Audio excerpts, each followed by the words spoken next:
avant de prendre votre masque, qu'il soit à usage unique, qu'il soit dans votre petit sac en plastique, dans votre boîte Tupperware de protection, d'office, vous usez de la solution hydroalcoolique. Vous l'utilisez bien, les bouts de doigts, les revers de doigts, le pouce.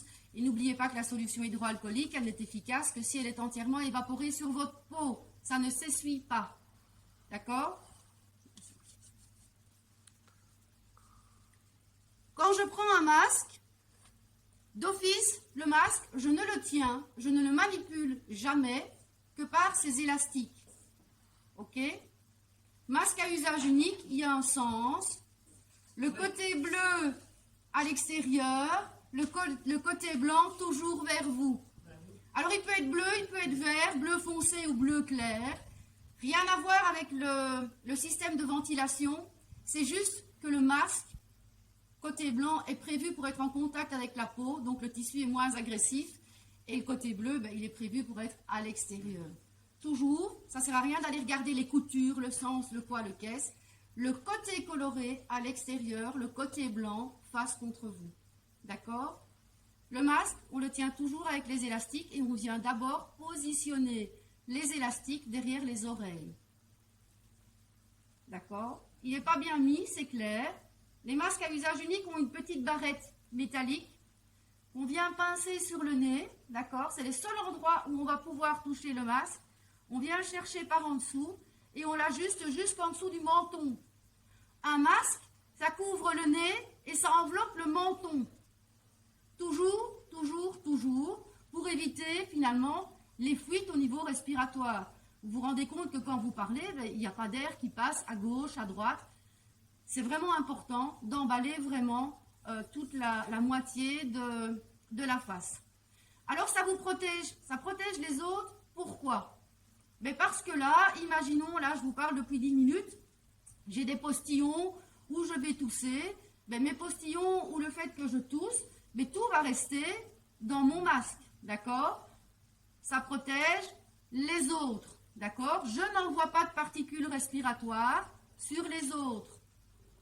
Ça me protège moi, pourquoi? Parce que je n'ai pas l'habitude de ne pas me toucher le visage, de ne pas me gratter le nez, ou que sais-je encore, ou de ne pas me gratter l'oreille, ou de ne pas me gratter la joue si ça me chatouille. Donc, je vais travailler, je vais faire mes devoirs à l'école, je vais utiliser ma laque, mon crayon, ma gomme, etc., etc. Mais à un moment donné, mon nez va me chatouiller. Je vais le faire là.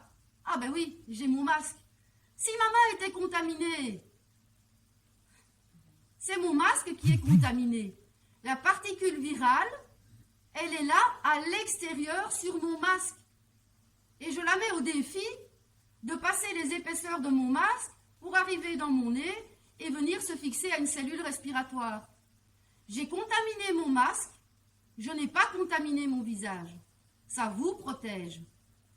Ça protège les autres quand je parle, quand je tousse, quand j'émets éventuellement des postillons. Ça me protège parce que si malencontreusement je me touche le visage, je me touche la bouche, je toucherai mon masque, je contaminerai mon masque, mais je ne contaminerai pas les autres. Je ne me contaminerai pas moi. Pardon. D'accord?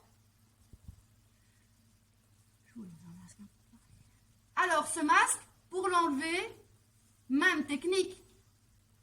Comme il est potentiellement contaminé, je ne vais pas le refaire. Hein, je me lave les mains à la solution hydroalcoolique.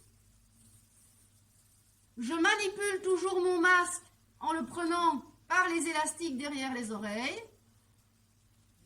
Je le déconditionne, je le mets à la poubelle. Si vous avez un masque réutilisable, ben vous, l'idée, c'est de le mettre en sécurité.